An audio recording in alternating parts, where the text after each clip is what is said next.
right, so as with any hobby, artistic endeavor, just new endeavor, I would say, anything new that comes into our life, right? We sort of get into this cycle of like expectations, and then those expectations lead to fears, which hopefully drive us to set goals, which sort of allow us to update and tune our expectations, which lead to new fears, right? Which sort of drive new goals. And it's a cycle that we sort of stay in consistently. And sometimes it can reverse and go the opposite way, right? Where maybe our fears drive our expectations, which drive our goals. So I don't think it matters which direction you go, but these three things I feel like are really interconnected, and specifically when you're talking about a full contact sport, right? Because the fears and expectations sort of pop off in different ways versus like learning an instrument or like learning a language, right?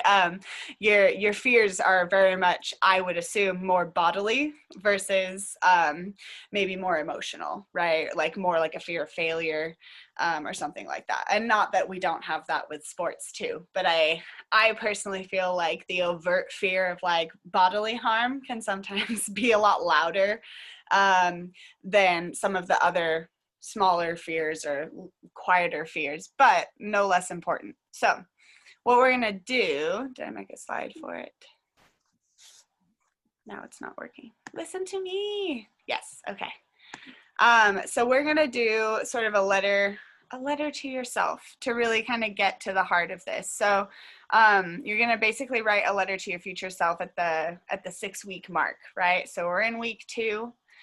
So I want week 2 self to be speaking to week 6 self. And I want you to specifically break down, like, what are your expectations right now?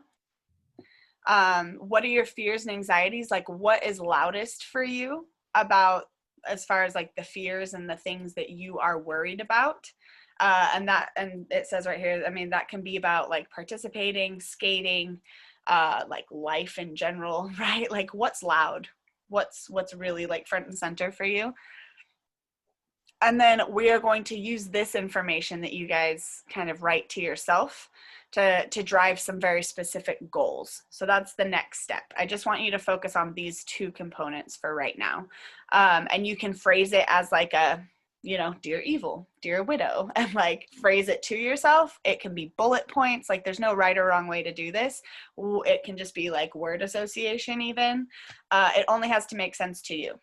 So I'm going to give you guys like 5 minutes to just kind of think this over and get something down on paper. I'm going to turn on some music. And then we'll kind of chat a little bit, and you guys can like take some more notes or jot some more stuff down. We'll kind of like debrief